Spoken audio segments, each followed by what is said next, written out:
This interview with Tom Harbour took place on December the 14th, 2015, in the headquarters of the U.S. Forest Service in Washington, D.C. It occurred 46 years into his Forest Service career and only 2 weeks before his scheduled retirement date. He'd been National Director of Fire and Aviation for 11 years, coordinating the efforts of 10,000 wildland firefighters. So when you look back on your days at UC Davis studying chemistry, when you look at that, how do you think that affects or helped what you're doing now?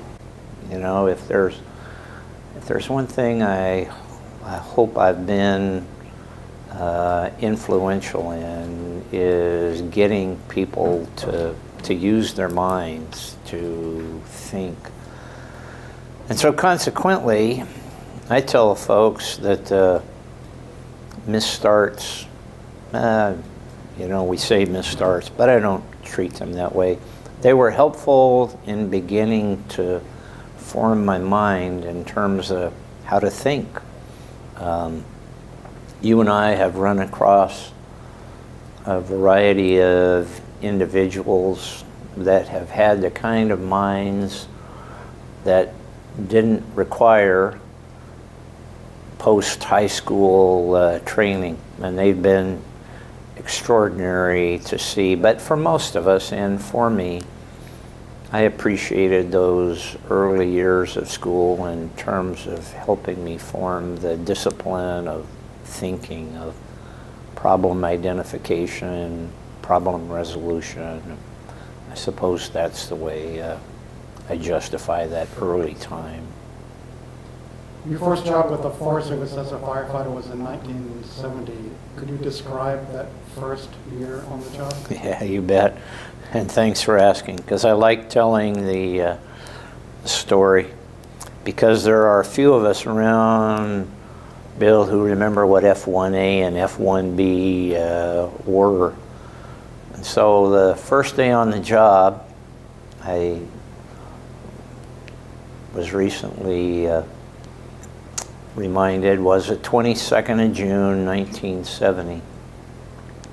And in fact, let me back up just a little bit. So I was working at UC Davis at a facility run by the Atomic Energy Commission to conduct experiments on beagles, since was a Superfund cleanup site there south of the university. And I saw a 8.5 by 11 piece of paper on a bulletin board asking about young men, not young women, but young men, to come be firefighters. And so I called the contact up on the board. It was a lady named Georgia Mooney on the Stanislaus National Forest. Georgia was a dream to work with. Don't know where she is, don't know where her family is, but if there's a person I could thank for my 46 years, it'd be Georgia Mooney. Georgia told me how to take the civil service test. Georgia told me where to go to get that done. Georgia told me how to apply with a SF-171 and get that all in. And I did all that. Got a letter back that said I was hired, and on the 22nd of June, 1970, to report at the supervisor's office in Sonora, California. And so I did that, got my paperwork all done. Luckily, reported as a young man somewhat in shape, because after I got all my papers filled out, I remember going upstairs where a very large and imposing gentleman named Lou Kastner, who I would later learn would be a logistics section, your old-time big logistics section chief in California. You may have run into him. Gave me the step test.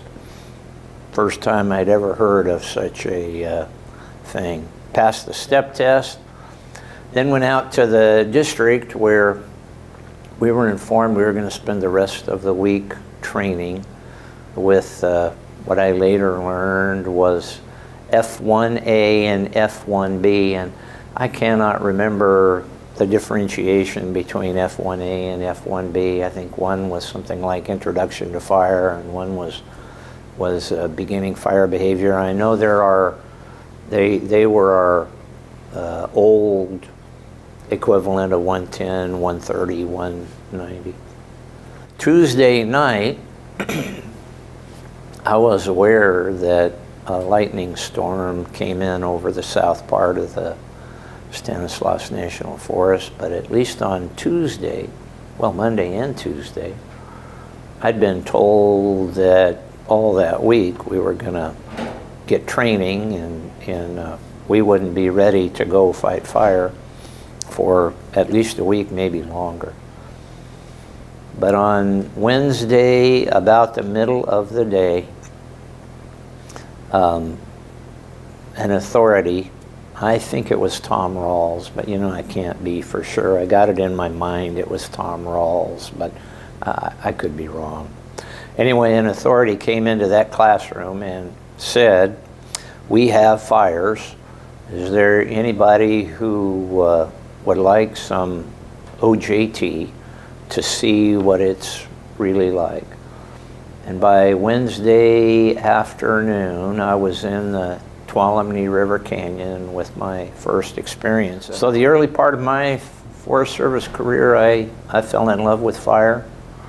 I faced the dichotomy between what I was going to school to do and this newfound love that I'd found with the Forest Service on the Stanislaus, and eventually decided by the time I graduated in 1973 to turn down positions in my graduated field of study and keep working for the Forest Service and hope it would all work out, and it did. What was the best job you've had since then?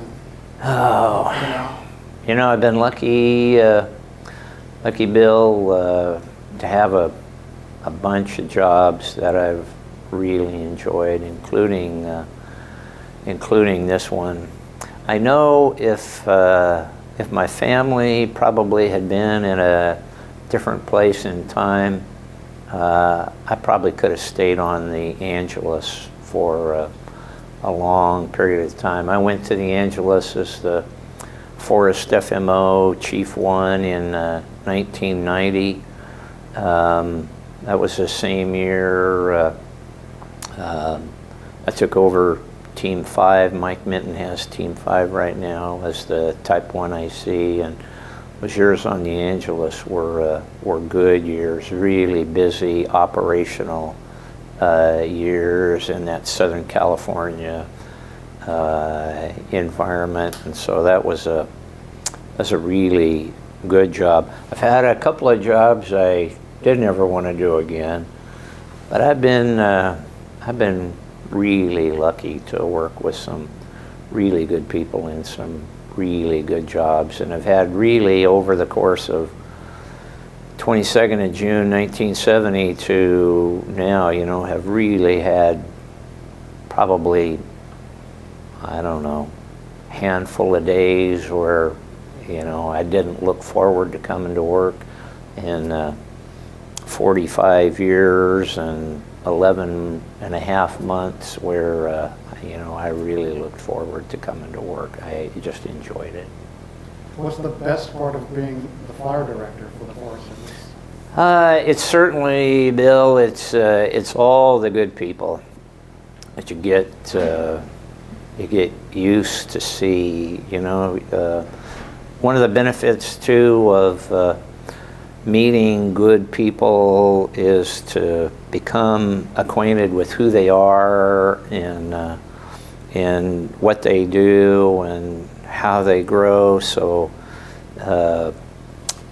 you know, there's 10,000 firefighters out there in the Forest Service, and I've been accorded the duration of time as director and the ability to intersect with a number of people. So you know, you find somebody that that comes out of a fuels job on the Tahoe and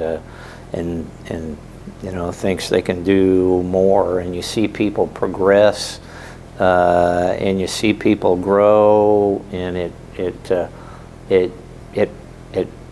makes you proud of what people do. Now, that's not to say that as director I haven't been in on what I call SASs. I think you heard me say that before. Those are sudden acts of stupid. And I've certainly seen in those 10,000 folks, they're not perfect, and we're not perfect, but I've certainly been pleased and proud to intersect with the Kari Carpenters of the world, the Bobby Garcias of the world, explorer, apprentice, has my old job on the Angeles National Forest, Denise Blankenship and Drag Sharp are apprentices that came out of Academy 2, I think, or 3. Shauna Lagarza, the current fire director in Region 5, came out of 5 or 7 or something like that. Mike Minton, who's got my team, he's got Team 5 in California. He was an apprentice, so that ability to intersect with people and see how people grow and develop. That's really cool. To see what happened with Bill Gabbert after he retired, because I remember Greg and I talking about you before you retired. And, pretty cool deal what you've done with the website. So those are the things that have made me the happiest, is to watch and see how people grow, and certainly that's what I'll miss the most too. And on the other side of the coin, what's the worst part of the job? Oh, there's no question about that. There's a rhythm, Bill, that happens with those worst side of things, and that rhythm certainly I learned very, very sadly over the years. That rhythm begins with a call from the field that there's been an accident or there's been an incident, and there's perhaps some uncertainty. And up here at the director level, I've been pleased that folks in the field have kept me informed, but there's no question that the absolute worst part of the job is getting notification that somebody's passed, somebody's gone, and that's been job related, that's been off duty, and even for a group of folks that you and I worked with, those are folks that when you and I were young, we all expected to live forever. And so there's no question the worst part of the job is getting one of those calls from somebody either had responsibility for, or you knew part of the organization, or maybe that you worked with, and they're gone. That's the absolute worst part of the job. What's it like meeting with the families of those deceased firefighters?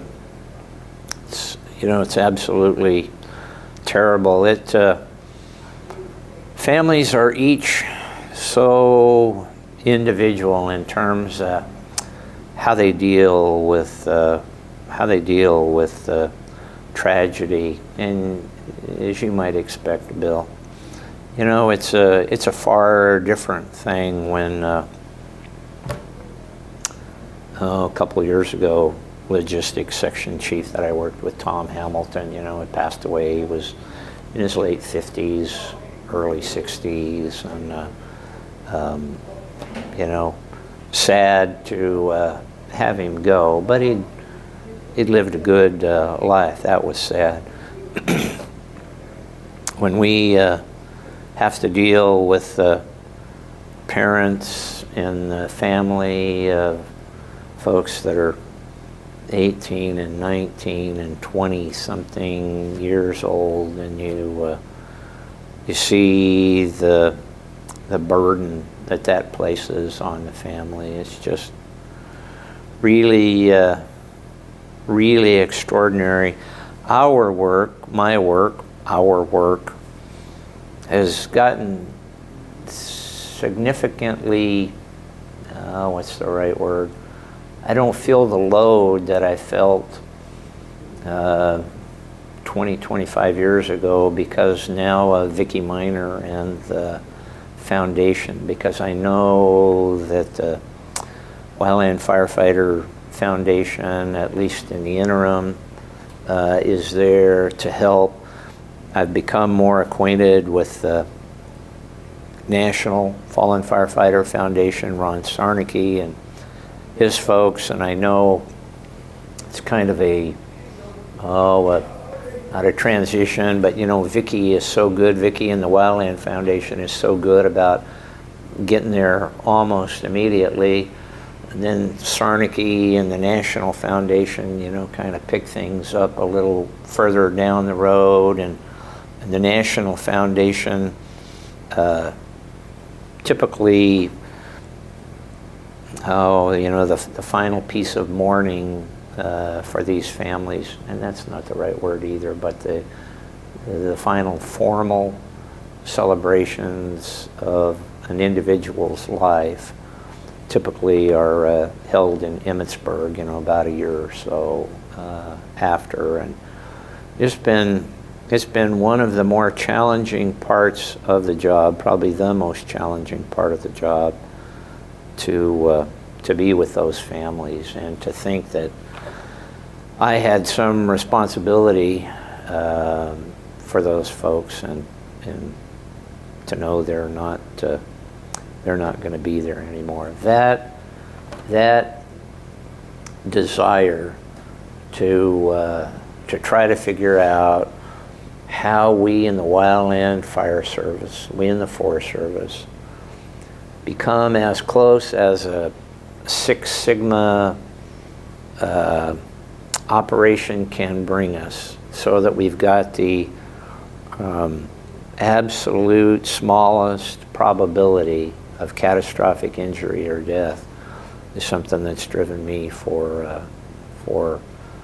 many, many years. And so there's no question that dealing with the families is a very difficult thing. I'm cognizant, though, Bill, of Ann Viseth's mother. I wish I could remember Ann Viseth's mother, but that's an example of a lady who, despite the fact that Ann was taken from her by as coincidental an accident as what you could ever have. A tree hits another tree, that, you know, and Ann gets taken. It's been amazing to watch that Viseth family and see the kind of strength that they have. Every time I see her and meet her, I wonder at the kind of emotional and spiritual strength that family has, and wish every family had it. But deaths and taking that opportunity for life away is certainly the worst part of the job. Moving on to a different kind of meeting, part of your job is meeting with the senators and congressmen. Could you describe what that is like on a recurring basis? It's been eye-opening. Bill, when I got up here 14 and a half years ago, I suppose, because, like you, I'd had some, especially with the incident management team and with area command, I'd had some opportunity. Senator Alan Simpson spent a bunch of time with us in '88 outside Yellowstone.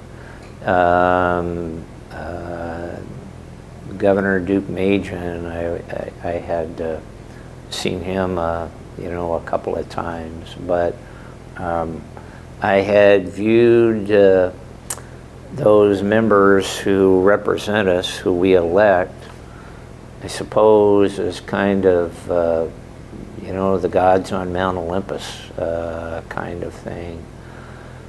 To find out that, they're people like you and I. I'm very happy when I deal with folks that are extraordinarily bright.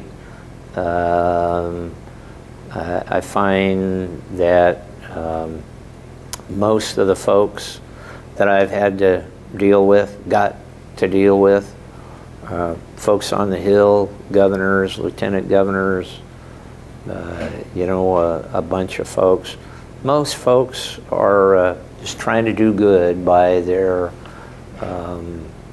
elected officials, and that's been really good to see. I remember Governor Mark Roscoe of the state of Montana when I left California and went to Montana, and in the Bush administration, he was a significant figure, very influential. And I can remember one night late here walking up to the Smithsonian and getting on the metro to head home and sit down.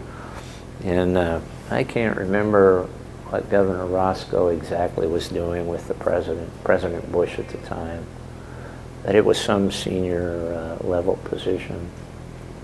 But I sat down there on a bench on the metro, and